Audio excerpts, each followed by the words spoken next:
Good morning बच्चों। Ninth class student, जैसा कि आप लोग जानते हो बायोलॉजी में हम लोग कंट्रोल एंड कोऑर्डिनेशन सिस्टम पढ़ रहे हैं। कंट्रोल एंड कोऑर्डिनेशन जहाँ तक के एनिमल्स की बात है तो मैंने बताया था कि ये दो प्रकार के सिस्टम द्वारा कोऑर्डिनेट होता है।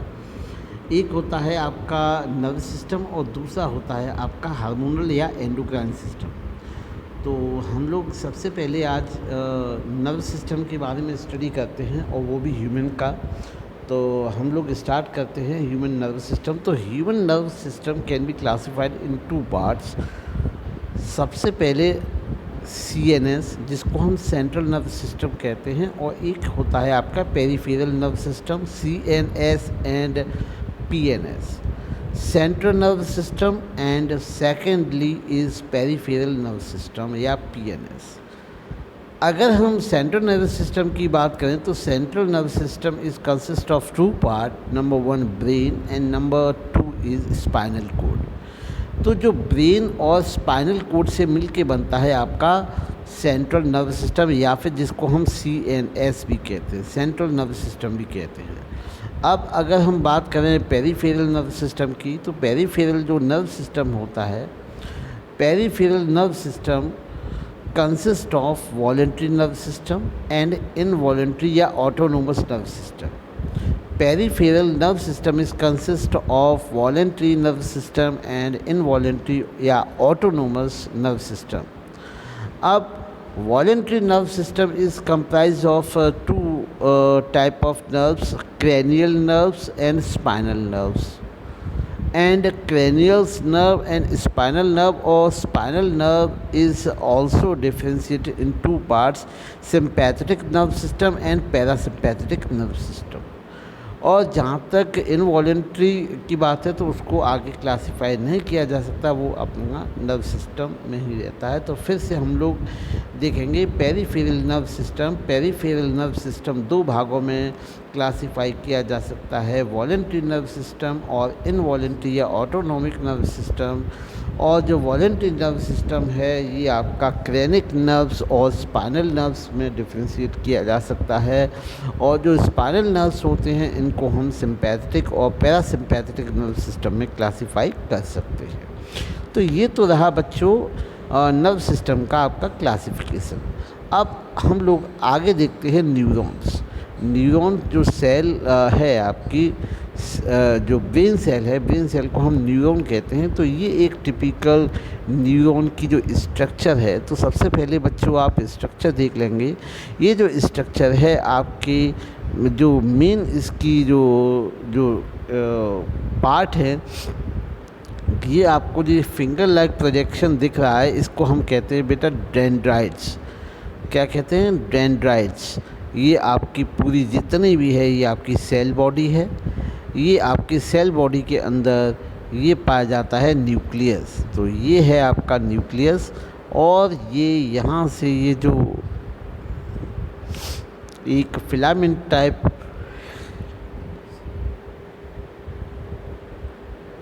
स्ट्रक्चर जो आप देखते हैं वो है आपका एक्सोन। इसको हम नाम देते हैं एक्सोन का। और यहाँ से आपका नर्व एंडिंग होता है, यहाँ से नर्व ख़त्म हो जाती है, यहाँ से फिर एक और नर्व स्टार्ट होती है। इस प्रकार से एक और नर्व सेल का डेंड्राइट सेल बॉडी यहाँ से स्टार्ट होती है, यहाँ से फिर दूसरी नर्व सेल स्टार्ट हो जाएगी। तो इस प्रकार से ये एक दूसरे से कनेक्ट होते हैं। तो चलिए हम लोग इसके मुख्य पार्ट जो हैं उनकी स्टडी करते हैं, क्या क्या होते हैं। तो सबसे पहले बात करें सेल बॉडी की। सेल बॉडी, जिसको हम साइटन भी कहते हैं, is like a typical cell containing nucleus and granular cytoplasm.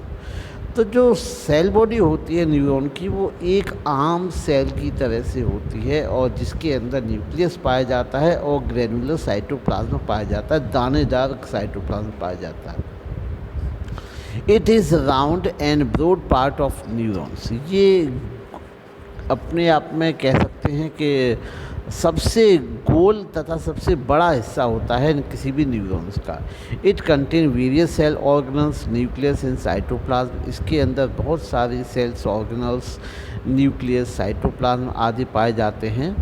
However cell body does not possess centrioles, लेकिन यहाँ पर जो ये सेल जो होते हैं, ब्रेन सेल्स होते हैं, उसकी जो सेल बॉडी होती है उसमें सेंट्रियोल्स नहीं पाए जाते हैं।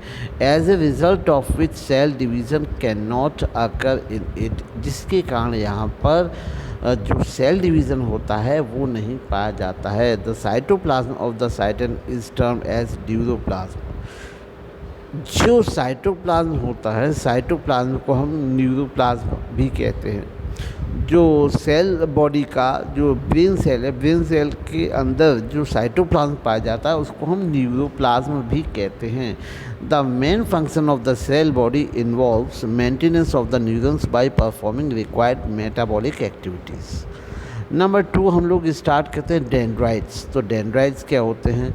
तो डेंड्राइट्स और dendrons are the short process of the neuron which perform receptive process of the transmit information by the impulse towards the body, and these are fine branched structure and mechanical and physical, chemical, electrically image and picked up by the dendrites. तो जितने भी ये जो dendrites होते हैं ये दूसरी cell से इलेक्ट्रिक इम्पल्स के द्वारा कह सकते हैं कि ये जो डेंड्राइट्स होते हैं ये एक प्रकार से मैसेज गेन करने का प्रयास करते हैं, मैसेज प्राप्त करते हैं, और जो कि अपनी बॉडी की तरफ ट्रांसफ़र कर देते हैं। और ये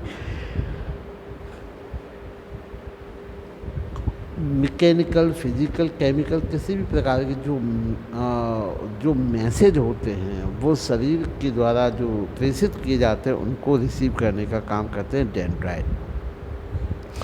अब वहीं अगर हम बात करें एक्सॉन की, तो जो एक्सॉन होता है, axon is a single elongated. तो ये एक प्रकार से हम अगर इसको देखें तो ये एक प्रकार से ये सिंगल एलोंगेशन होती है, एक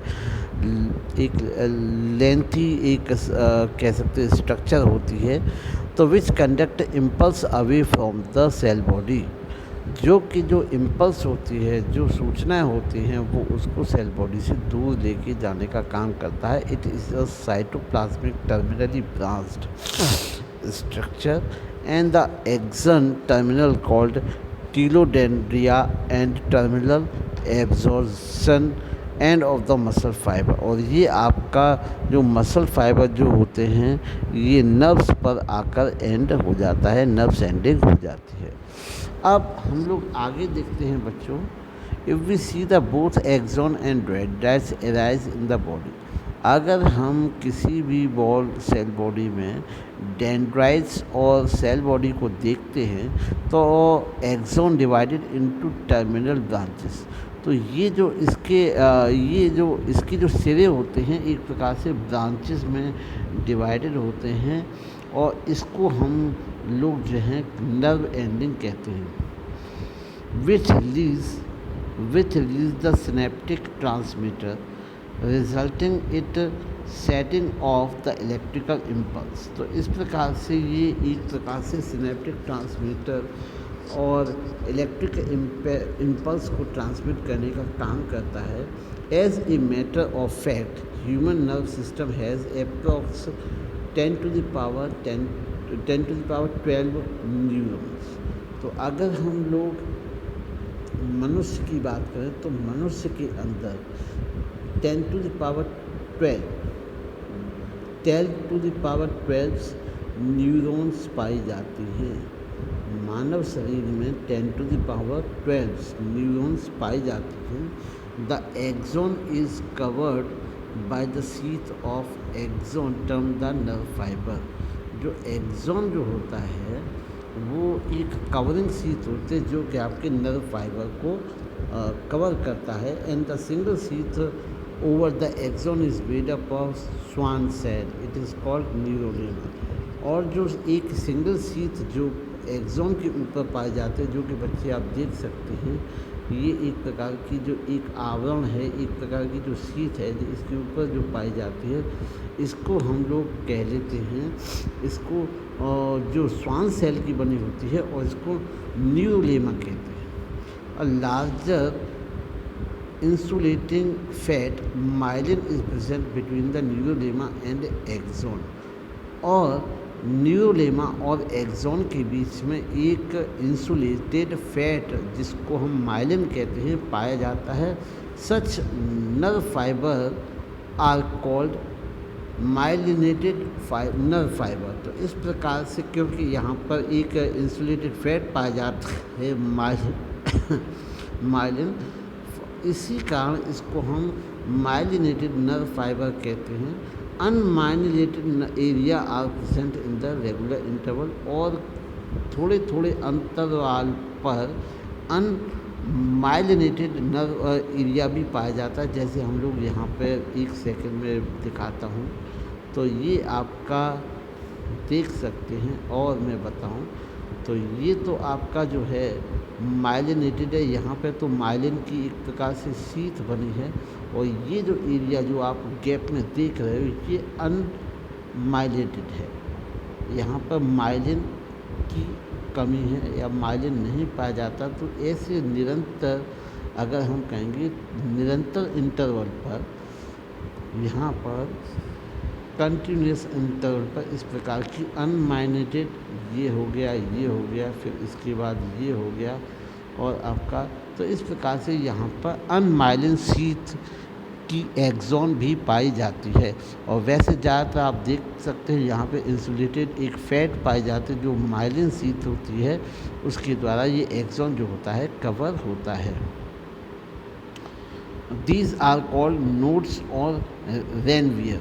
तो ये जो हिस्सा होता है जहाँ पे माइलिन शीट्स जो एब्जॉर्ब होते हैं, इसको हम ये और ये इसको हम नोड भी कहते हैं। क्या कहते हैं? नोड भी कहते हैं, इसको हम नोड भी कहते हैं और रेनवियर भी कहते हैं। Myelinated nerve lines are more efficient in the transmission of the pulse from the non myelinated fibre.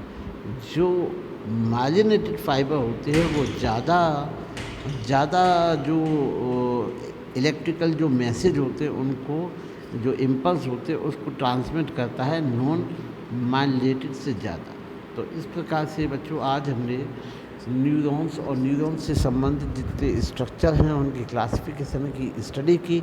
उम्मीद है बच्चों आप लोगों को ये चीज़ समझ में आई होगी। अगर किसी भी प्रकार की कोई दिक्कत हो तो आप कमेंट बॉक्स में कमेंट करके अपनी जो दिक्कत है उसको लिख सकते हैं। धन्यवाद।